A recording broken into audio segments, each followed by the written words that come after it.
नमस्कार दोस्तों, मैं डॉक्टर पूनम यादव आपका स्वागत करती हूँ आपके अपने चैनल पीसीएस निर्वाणा में, जहाँ पर हम सब मिलके पीसीएस को पार करके एसडीएम के निर्वाणा को प्राप्त करने की कोशिश करेंगे। तो सबसे पहले हम एक कोटेशन देख लेते हैं जो कि हमें हमारे मेंस में काम आएगा, जहाँ की उसके साथ साथ हमें ये मोटिवेशन देगा। इसको हम अपने एसेज में आराम से यूज़ कर सकते हैं। Quote is everything you have ever wanted is sitting on the other side of fear. ये हमारे डर के आगे ही हमारी सफलता का राज है। हमें सिर्फ अपना पहला कदम बढ़ाने की ज़रूरत है। अगर हम एक कदम उठा लेते हैं तो उसके बाद के कदम हमें आसान लगने लगते हैं और इसी के साथ हम अपनी सफलता की ओर बढ़ने लगते हैं। तो पीसीएस की अगर बात करें तो पीसीएस जो है लोक सेवा आयोग, उत्तर प्रदेश लोक सेवा आयोग करवाता है, जिन्होंने अपनी एग्ज़ाम्स की डेट अनाउंस कर दी है। उत्तर प्रदेश में पीसीएस प्री का एग्ज़ाम डेट है 27 अक्टूबर। इसका मतलब है हमारे पास अभी 70 दिन का समय बचा हुआ है।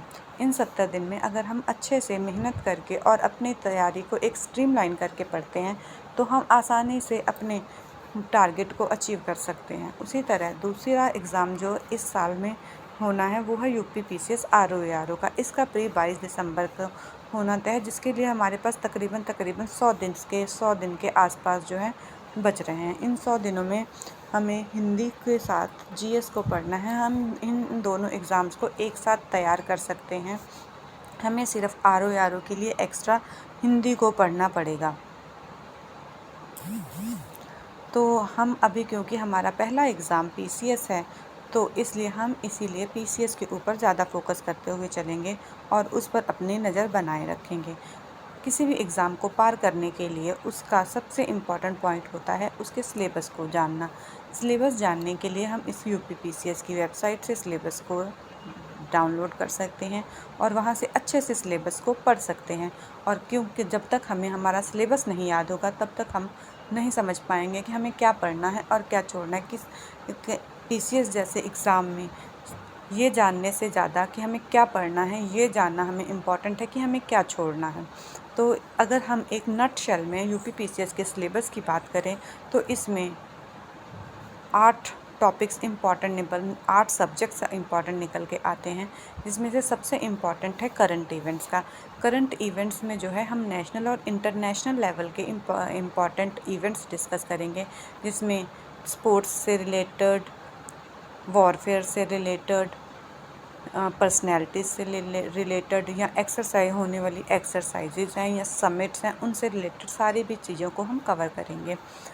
इसमें से तकरीबन हमें 30 से 35 क्वेश्चंस मिलते हैं और इन क्वेश्चंस को अगर हम करंट इवेंट्स को बार बार रिवाइज़ करते हैं तो हम इसमें से 25 से 28 क्वेश्चन आराम से कर सकते हैं। कभी भी 100% के पीछे नहीं भागना है, क्योंकि 100% अचीव भी नहीं किया जा सकता है। कुछ क्वेश्चंस ऐसे होते हैं जो कि हमें छोड़ने ही पड़ेंगे एग्ज़ाम में, और उनको जो है अगर हम उनके पीछे भागते हैं तो हमारा बाकी का सिलेबस कवर होने में मुश्किल होती है। दूसरा हमारा टॉपिक है हिस्ट्री का। हिस्ट्री में हम 3 तरह की हिस्ट्री पढ़ेंगे, एंशिएंट हिस्ट्री, मेडिएवल हिस्ट्री और इंडियन नेशनल मूवमेंट के बारे में। उसमें अगर हमने 3 घंटे हिस्ट्री को दिए हैं तो उसमें से हमें 2 घंटे इंडियन नेशनल मूवमेंट को देने पड़ेंगे, क्योंकि इसमें से आने वाले क्वेश्चंस आसान भी होते हैं, रेपिटेटिव भी होते हैं, प्लस ये हमें ज़्यादा देर तक रिटेन भी रहते हैं। एंशिएंट और मेडिएवल में से कुछ क्वेश्चन ऐसे आ जाते हैं जो हमें याद करना या हमें पहली बार हमने उनके बारे में सुना होता है, इसलिए हमें इंडियन नेशनल मूवमेंट के ऊपर ज़्यादा फोकस करते हुए चलना है। नेक्स्ट हमारा टॉपिक है जियोग्राफी का। जियोग्राफी में हम इंडियन जियोग्राफी पढ़ेंगे और वर्ल्ड जियोग्राफी पढ़ेंगे। हमारा मेन फोकस रहेगा इंडियन जियोग्राफी के ऊपर। इंडियन जियोग्राफी में हम रिवर्स, माउंटेन्स, लैंडस्केप, इसका एग्रीकल्चर सिस्टम, इसकी जियोग्राफिकल पोजीशन वगैरह सारा कुछ पढ़ते हुए चलेंगे। वर्ल्ड जियोग्राफी में हमें कुछ एक ही इम्पॉर्टेंट टॉपिक्स को पढ़कर उनको बार बार रिवाइज़ करके हम इसमें मार्क्स कर सकते हैं। वर्ल्ड जियोग्राफी में कौन से इम्पॉर्टेंट टॉपिक्स हैं, जैसे कि हैं mountains, volcanoes, reverse, winds, oceans, ये हमारे वर्ल्ड जियोग्राफी के इम्पॉर्टेंट टॉपिक्स हैं। नेक्स्ट हमारा आ जाता है टॉपिक पॉलिटिक्स का। पॉलिटिक्स में हमें इंडियन पॉलिटी के बारे में पढ़ना है, साथ ही साथ में गवर्नेंस के बारे में पढ़ना है। इंडियन पॉलिटी में हमें हमें जितने भी आर्टिकल्स दिए गए हैं और जितने भी आयोग या कमीशंस बनाए गए हैं उनकी वर्किंग क्या है, या और भी इम्पोर्टेंट इंस्टीट्यूट्स जो कि कॉन्स्टिट्यूशन में मेंशन है, इंडियन कॉन्स्टिट्यूशन में मेंशन है, उनको पढ़ते हुए चलना है। गवर्नेंस के लिए हमें जो भी इम्पोर्टेंट स्कीम्स गवर्नमेंट लॉन्च कर रही है उसके ऊपर नज़र बनानी है, और इसको हम करंट इवेंट्स में ही कवर कर लेंगे। नेक्स्ट हमारा टॉपिक आ जाएगा इकोनॉमिक्स का। इकोनॉमिक्स में हम 2 तरीके के टॉपिक्स पढ़ेंगे, इकोनॉमिक और सोशल डेवलपमेंट के बारे में। इनके लिए हमें जो भी इम्पोर्टेंट इंडेक्सेस आते हैं उनके ऊपर नज़र बना के रखनी है। इसके साथ ही बजट और इकोनॉमिक सर्वे को पढ़ते हुए चलना है। नेक्स्ट हमारा टॉपिक आ जाएगा जो कि मोस्ट इम्पॉर्टेंट है, वो है इन्वायरमेंटल साइंस का। इन्वायरमेंटल साइंस एक ऐसा टॉपिक है जो हम आसानी से कवर कर सकते हैं, आसानी से याद कर सकते हैं और आसानी से रिटेन कर सकते हैं। इससे और हमें एक्स्ट्रा मार्क मिलने की हमेशा परसेंटेज बढ़ जाती है।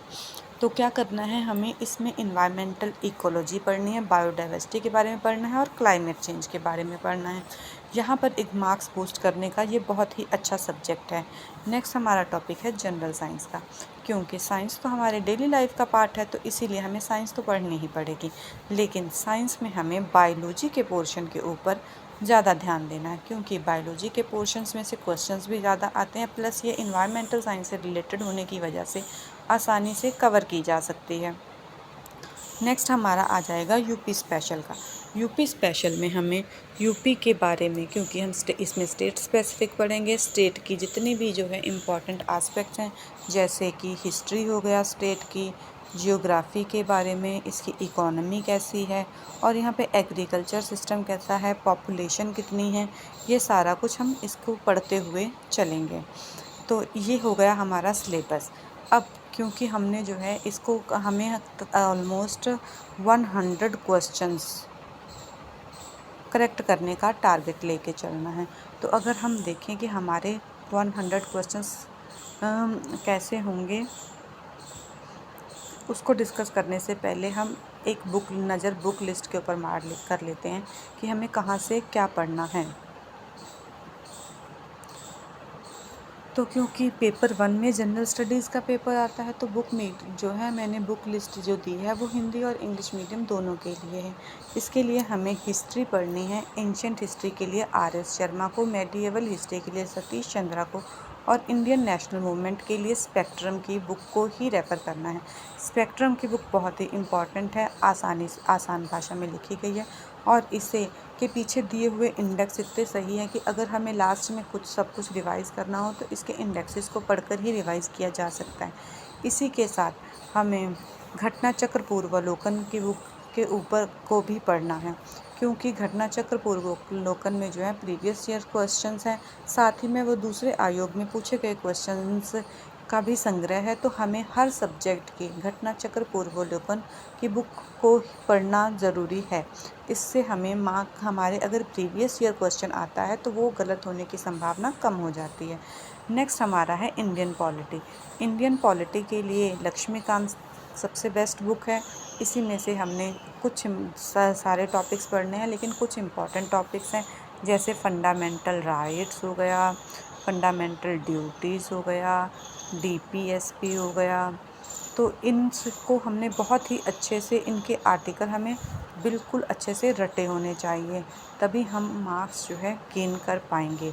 नेक्स्ट हमारा टॉपिक आएगा इकोनॉमी का। इकोनॉमी हमें घटना चक्र पूर्वावलोकन और आर्थिकी से ही कंप्लीट हो जाएगी, जिसमें बजट और इकोनॉमिक सर्वे आ जाता है। इकोनॉमी के जो क्वेश्चंस आयोग पूछता है वो क्वेश्चन नॉर्मली करंट अफेयर से रिलेटेड रहते हैं, तो ये हमारा मैक्सिमम पोर्शन करंट अफेयर्स में इंक्लूड हो जाएगा। प्लस अगर हम घटना चक्र पूर्वावलोकन पढ़ लेते हैं तो कुछ जो बेसिक कॉन्सेप्ट्स हैं वो भी क्लियर हो जाएंगे, साथ ही में हमारे मार्क्स बढ़ जाएंगे। नेक्स्ट हमें कल्चर पढ़ने की इतनी खास ज़रूरत नहीं है, ये हमें मेंस में ज़्यादा काम आता है। प्लस ये कल्चर जो है नॉर्मली एंशिएंट और मेडिएवल हिस्ट्री में कवर हो जाता है। नेक्स्ट आ जाएगा जियोग्राफी के बारे में। जियोग्राफी में इंडियन और वर्ल्ड जियोग्राफी है, ये हम परीक्षा वाणी या महेश बर्नवाल से जो है कंप्लीट कर सकते हैं। इकोलॉजी के लिए हमें परीक्षा वाणी की बुक हिंदी मीडियम वालों के लिए अच्छी है और घटना चक्र पूर्वालोकन है। अगर आप परीक्षा वाणी ना भी पढ़ना चाहो तो घटना चक्र पूर्वालोकन से आपके कॉन्सेप्ट्स क्लियर हो जाएंगे। प्लस मैं यहाँ पर आपको इकोलॉजी के चैप्टर्स पढ़ा दूँगी आसान भाषा में, इजी और शॉर्ट नोट्स के फॉर्म में, ताकि आपको जो है ये रिवाइज़ करना एग्ज़ाम के टाइम पे आसान रहे। इंडियन एग्रीकल्चर, कॉमर्स, अर्बनाइजेशन और ट्रेड के लिए हमें घटना चक्र पूर्वालोकन या ज्योग्राफी में ही कवर हो जाएगा। जनरल साइंस के लिए हम लूसेंट जीके पढ़ सकते हैं। उसमें लूसेंट की जीके में से जो है सिर्फ साइंस का पोर्शन पढ़ना है और साथ में घटना चक्र पूर्वालोकन लगा लेंगे तो हमारा साइंस का एक भी सवाल गलत नहीं होगा। करंट इवेंट्स के लिए जो है घटना चक्र, आय दृष्टि, वार्षिकांक आती है, वो पढ़ी जा सकती है। उसी के साथ घटना सार की बुक आती है, ये बुक भी काफ़ी अच्छी है। अगर हम इन दोनों बुक्स को मिला के पढ़ते हैं तो हमारे जो करंट अफेयर्स के क्वेश्चन हैं वो बहुत ज़्यादा सही होने के चांसेस हो जाएंगे। प्लस अगर हम सिर्फ कुछ और नहीं कर रहे हैं और तैयारी ही कर रहे हैं तो हमें डेली करंट अफेयर्स के लिए किसी भी एक यूट्यूब चैनल से जो है उसको पढ़ा जा सकता है या कोई भी मैगज़ीन उठाई जा सकती है। इसी के साथ अगर आप पीसीएस के एग्ज़ाम को क्लियर करना चाहते हो तो न्यूज़पेपर रीडिंग की हैबिट ज़रूर डालो, क्योंकि न्यूज़पेपर से आपको आपके पॉइंट ऑफ व्यू बनते हैं, आपको करंट इवेंट्स के बारे में पता चलता है, इंटरनेशनल इवेंट्स के बारे में पता चलता है और साथ ही में आपको डाटा और फैक्ट्स मिलते रहते हैं जो कि आपकी मेंस आंसर राइटिंग में बहुत काम आते हैं। नेक्स्ट हमारा यूपी स्पेशल का है। यूपी स्पेशल के लिए परीक्षा वाणी या घटना चक्र तथ्यसार की बुक पढ़नी है। घटना चक्र तथ्यसार मैंने पढ़ी हुई है और ये काफ़ी अच्छी बुक है। इसी से हम जो है बहुत अच्छे से यूपी के बारे में सारी जानकारी इकट्ठी कर सकते हैं अपने एग्ज़ाम के पॉइंट ऑफ व्यू से, चाहे उसकी हिस्ट्री हो, चाहे उसकी जियोग्राफी हो, चाहे उसके पॉपुलेशन का फिनोमेना हो या एग्रीकल्चर की डाइवर्सिटी हो। ये सारा कुछ हम घटना चक्र तथ्यसार से आराम से कर सकते हैं। तो जैसे कि हमें पता है हमें 100 क्वेश्चंस जो हैं सही करने के बारे में सोचना है, या हमारा टारगेट जो होना चाहिए वो 100 क्वेश्चन सही करने का होना चाहिए। तो 100 क्वेश्चन सही करने के लिए अगर हम एक रफ़ देखें तो हमें करंट अफेयर के 20 से 25 क्वेश्चन सही करने हैं, हिस्ट्री के 15 से 20 क्वेश्चन सही करने हैं,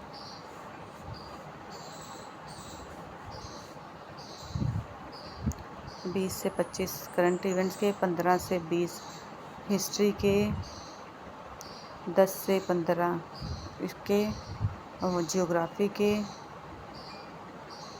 15 से 20 इंडियन पॉलिटिक्स के, 10 के आसपास इकोनॉमिक एंड सोशल डेवलपमेंट के, जनरल साइंस और इन्वायरमेंट के ऑलमोस्ट 20 क्वेश्चंस, और यूपी स्पेशल के हमें कम से कम 15 क्वेश्चन सही करने हैं। तो ये हमारे हो जाएंगे 15, 20, 35, 40, 50, 60, 70, 90 और 100, 105 क्वेश्चन टोटल। तो 105 क्वेश्चन के साथ हम आसानी से जो है अपना प्री पास कर सकते हैं। और इसी के में आपको मैं जो है इस बार जो है यूपी स्पेशल हम जो है अपनी पढ़ाई यूपी स्पेशल से शुरू करेंगे। कल से हम यूपी स्पेशल की क्लासेस लेके आएंगे।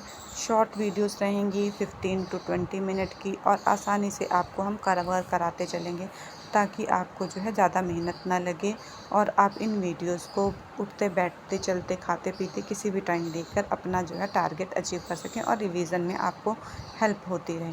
तो अगर आपको मेरी वीडियो अच्छी लगी हो तो please like, share and subscribe और मुझे मोटिवेट करिए। धन्यवाद।